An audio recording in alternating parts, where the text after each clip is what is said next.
अस्सलामु अलैकुम वरहमतुल्लाहि वबरकातुहू।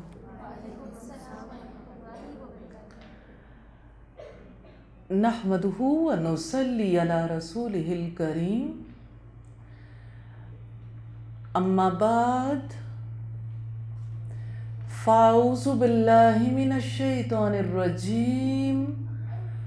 बिस्मिल्लाहिर रहमानिर रहीम। रब्बिश्रह ली सदरी वयस्सिर ली अमरी वहलुल उक़दतम मिन लिसानी यफ़क़हू क़ौली। इज़ क़ाल यूसुफ़ लि अबीही, जब यूसुफ ने अपने बाप से कहा। आज जब कोई कहना चाहता है तो अजीब सा दौर है हमारा जिसमें हम बसते हैं।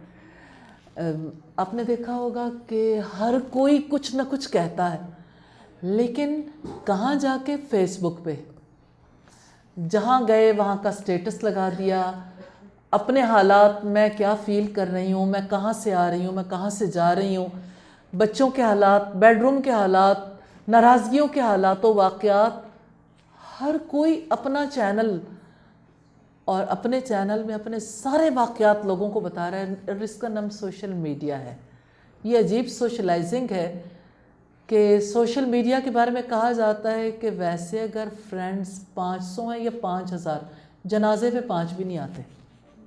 यानी अगर किसी की वफ़ात हो जाए तो ये अजीब सोशलाइजिंग है जहाँ किसी का किसी से कोई ताल्लुक़ नहीं होता और हर कोई समझता है कि मेरा सबसे ताल्लुक़ है और मेरा जो दायरा कार है वो बड़ा वसी हो गया। तो असल ताल्लुक़ वो है जो यानी हकीकी ताल्लुक़ है, और हकीकी ताल्लुक़ को निभाने के रास्ते भी फ़र्क होते हैं। तो ये कितना प्यारा सिलसिला है कि बाप और बेटा बैठे हैं और बेटा अपने ख्वाब को शेयर कर रहा है। रियली अब ये ख्वाबी की बातें हो गई। अब कहाँ पर लोग बैठ के इस तरह से अपने मामलात एक दूसरे से शेयर कर सकते हैं। ना बाप के पास फुर्सत है, ना बाप को ऐसी मोहब्बत है कि वो बच्चे के अंदर के एहसासात व जज्बात जानने की कोशिश करे और उसकी तरबियत करने के लिए वो फ़िक्रमंद हो। अल्लाह ताला हर बाप को अपना रोल सही मानों में अदा करने की तौफ़ीक़ अता फ़रमाए। तो हम याकूब अलैहिस्सलाम को देखते हैं जिन्होंने अपने बच्चे को इतना एतमाद दिया, और बच्चा जो है वो बाप से सब कुछ कह रहा है। इस क़ाल यूसुफ़ लि अबीही, जब यूसुफ ने अपने बाप से कहा। यूसुफ अलैहिस्सलाम सैयदना याकूब अलैहिस्सलाम के बेटे थे जिनका ज़माना 19वीं सदी क़ब्ल मसीह का है, यानी तकरीबन कोई आज से 4000 साल पहले की बात है। 4000 ईयर्स अगो, 4000 साल पहले ये वाक़या पेश आया था। सैयदना यूसुफ अलैहिस्सलाम का घराना फ़लस्तीन में रिहाइश पजीर था। सैयदना अबू हुरैरा से रिवायत है कि नबी सल्लल्लाहु अलैहि वसल्लम से पूछा गया कि सबसे ज़्यादा शरीफ आदमी कौन है। आपने फरमाया जो अल्लाह ताला का सबसे ज़्यादा खौफ रखता हो। सहाबा ने अर्ज़ किया हमारे सवाल का ये मकसद नहीं है। आपने फरमाया कि फिर सबसे ज़्यादा शरीफ अल्लाह ताला के नबी सैयदना यूसुफ अलैहिस्सलाम बिन नबीउल्लाह बिन खलीलुल्लाह हैं, यानी इनका जो रिश्ता है वो हज़रत इब्राहीम अलैहिस्सलाम से जा मिलता है। साहबे कराम ने कहा हमारे सवाल का ये मकसद भी नहीं है। आपने फरमाया अच्छा तुम लोग अरब के खानवादों के बारे में पूछना चाहते हो। देखो लोगों की मिसाल कानों की सी है, किसी कान में से अच्छा माल निकलता है, किसी में से बुरा निकलता है। जो लोग तुम में से ज़माना जाहिलियत में शरीफ और बेहतर अखलाक के थे वही इस्लाम के बाद भी अच्छे और शरीफ हैं, बशर्त ये कि वो दीन की समझ हासिल करें। सही बुखारी की 3383 नंबर रिवायत है। या अबती, ए मेरे अब्बा जान। सैयदना यूसुफ अलैहिस्सलाम के बारे में पता चलता है उस वक्त बच्चे थे। इन्नी रअयतु अहद अशर कौकबन, बिलाशुबा मैंने 11 सितारों को देखा। सैयदना यूसुफ अलैहिस्सलाम ने अपने ख्वाब के बारे में बताया कि उन्होंने ख्वाब में 11 सितारे देखे। इतनी यानी ख्वाब इतना वाज़े था कि उन्हें तादाद तक भी याद थी कि कितने सितारे थे। वशम्स वल्कमर, एक सूरज और एक चांद को भी देखा। ये अजीब ख्वाब था कि तारों की मौजूदगी में चांद का होना तो नॉर्मल सी बात है, लेकिन सूरज भी मौजूद था। तो चांद और सूरज से मुराद उनके वालिदैन माँ और बाप थे। रअयतुहुम ली साजिदीन, मैंने उन्हें देखा कि मुझे वो सजदा करने वाले। ये ख्वाब सैयदना यूसुफ अलैहिस्सलाम के साथ पेश आने वाले वाक़यात का इब्तिदाइया है, मुक़द्दिमा है। इसी की वजह से हज़रत यूसुफ अलैहिस्सलाम दुनिया और आखिरत में बुलंद मकाम पर फायज हुए।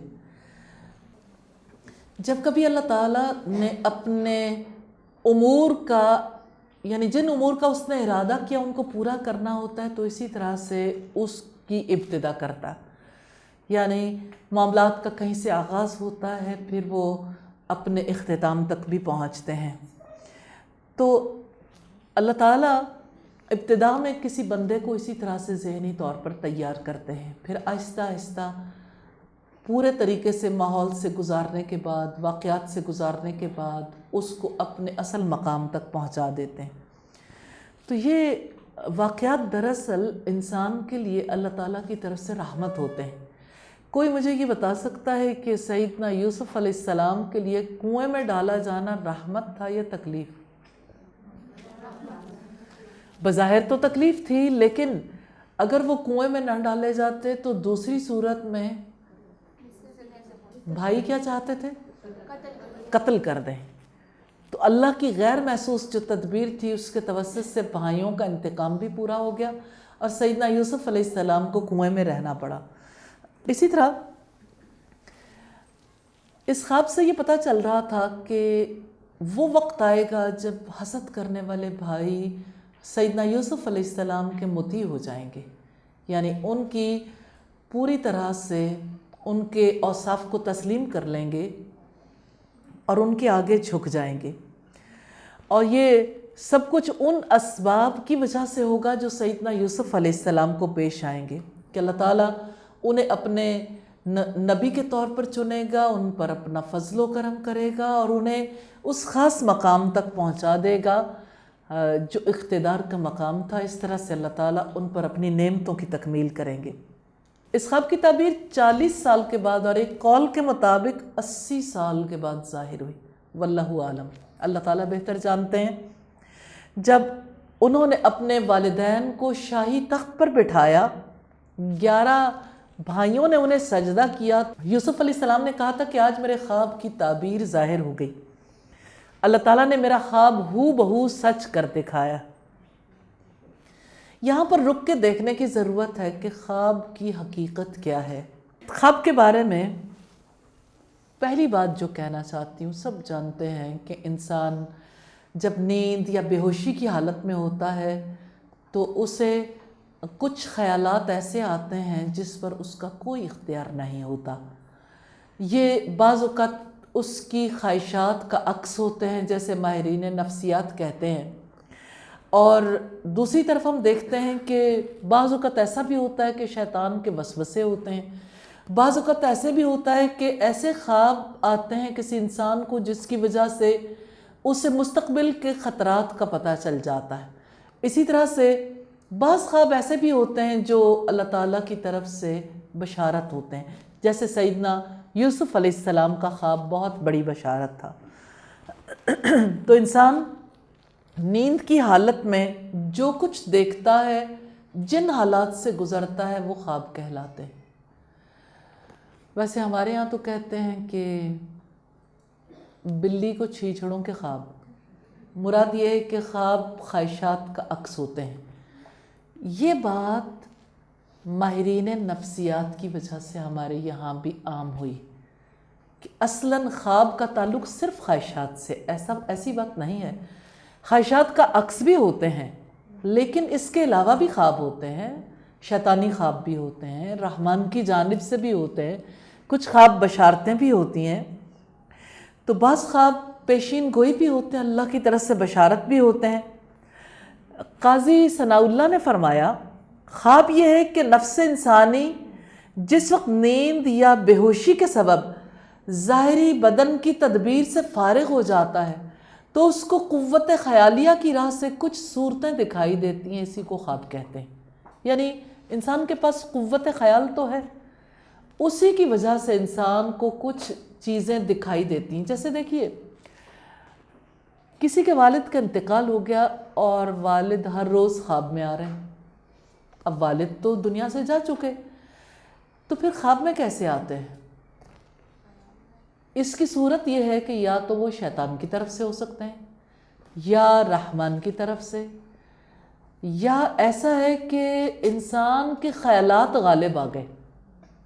سم ٹائمز ایسا ہوتا ہے کہ کچھ چیزیں انسان بیداری میں دیکھتا ہے، پھر بعد میں اسے وہ خواب میں دکھائی دینے لگتی ہیں۔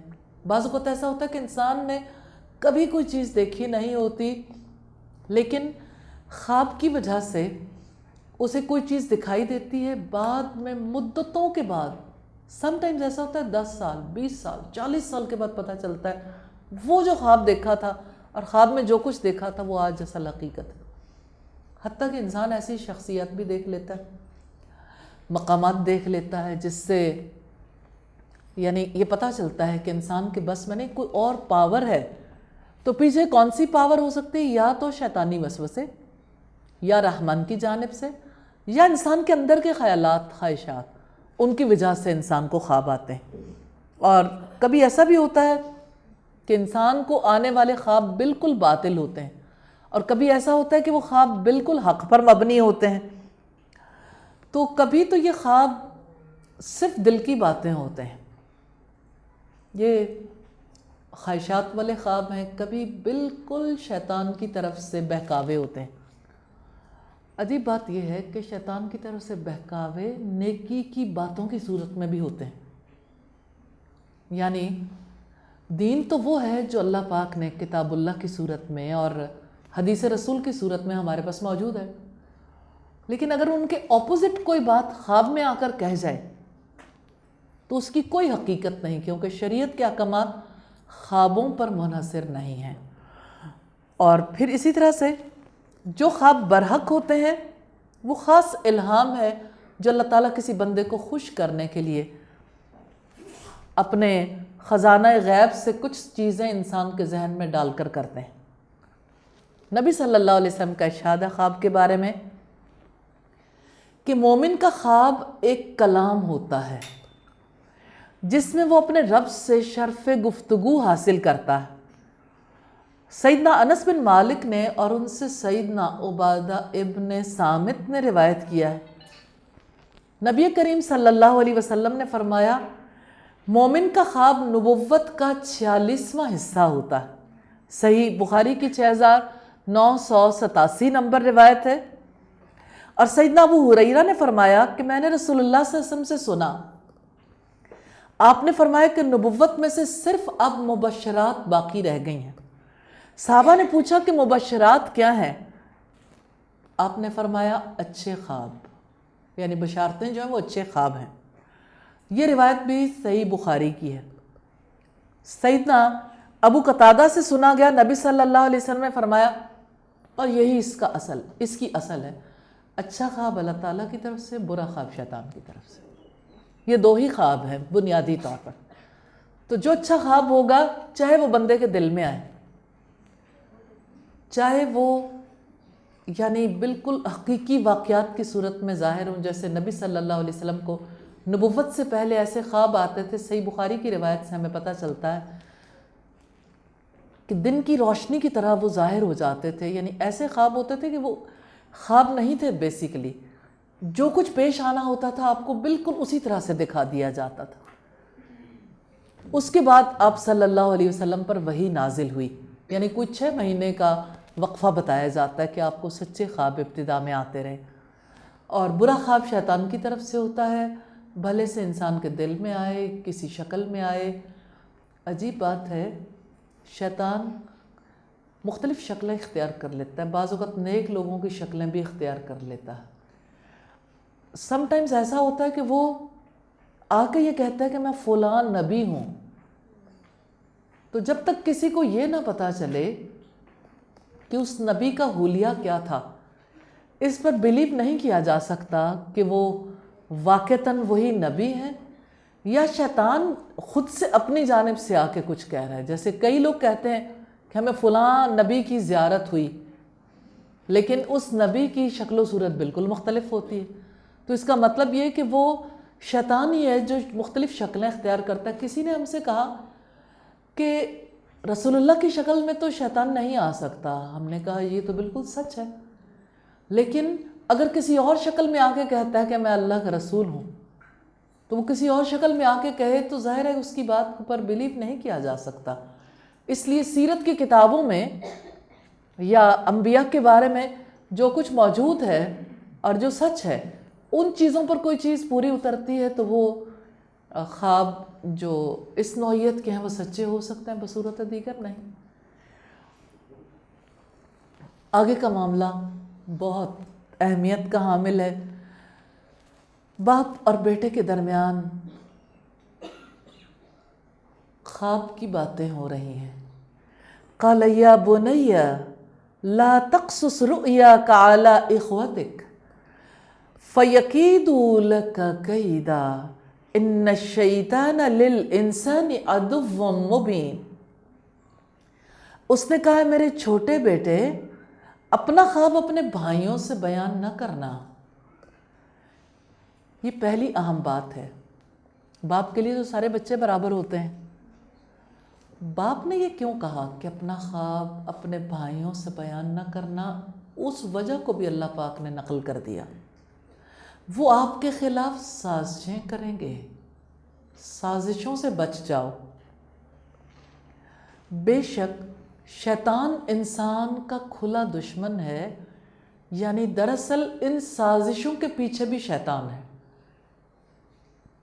تو یہ غیبت نہیں تھی، یہ بھائیوں کے خلاف کرنا بھی نہیں تھا، یہ ایک حقیقت تھی، اس بارے میں انفارم کرنا ضروری تھا۔ اور اگر سیدنا یعقوب علیہ السلام انفارم نہ کرتے تو سیدنا یوسف علیہ السلام اپنے بھائیوں کی ان چالوں کو سمجھ نہ پاتے، اور بعد میں یہی وہ چیز ہے ان الشیطان للانسان عدو مبین۔ بے شک شیطان انسان کا کھلا دشمن ہے۔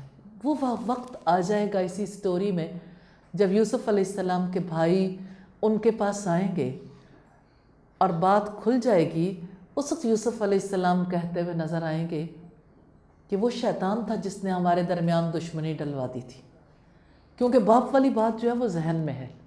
الحمدللہ رب العالمین، ہر ماں باپ کو یہ بات ذہن میں رکھنی چاہیے کہ آج اپنے بچے کو جو ماں باپ جو نصیحت کر رہے ہیں وہ بیج ہے، ان کے اندر رہے گا، اور اپنے موقع پر وہ پورا تناور درخت بن جائے گا اور وہ پھل بھی دے گا۔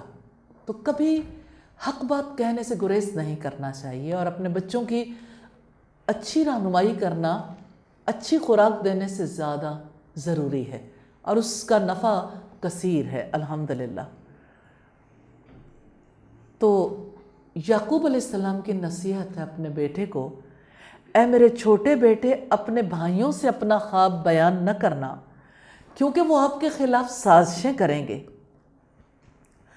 سیدنا یعقوب علیہ السلام نے خدشے کی بنا پر یہ بات کہی تھی کہ کہیں بھائی میرے بیٹے کو نقصان نہ پہنچا دیں۔ سوال یہ پیدا ہوتا ہے کیوں؟ ایک گھر میں رہتے تھے، ایک چھت تلے رہتے تھے، باہمی محبت تھی، باپ بھی ایک ہے، پھر نقصان کا خطرہ بھائی سے کیسے ہو سکتا ہے؟ آپ سے سوال کرنا چاہتی ہوں، بھائی سے نقصان کا خطرہ کیسے ہو سکتا ہے؟ حسد کی وجہ سے۔ حسد کہاں سے آتا ہے انسان کے اندر؟ شیطان کی وجہ سے۔ کیا اس دنیا میں ایسے لوگ رہتے ہیں جو ایک دوسرے سے حسد میں مبتلا ہو جاتے ہیں؟ کون کون حسد میں مبتلا ہو سکتا ہے؟ ہر کوئی ہو سکتا ہے، ہر کسی کے لیے یہ خطرہ موجود ہے، الا یہ کہ کوئی رب کی رحمت میں آ جائے، اللہ تعالیٰ کے طریقہ کار کے مطابق عمل کرے گا تو حسد سے بچ جائے گا۔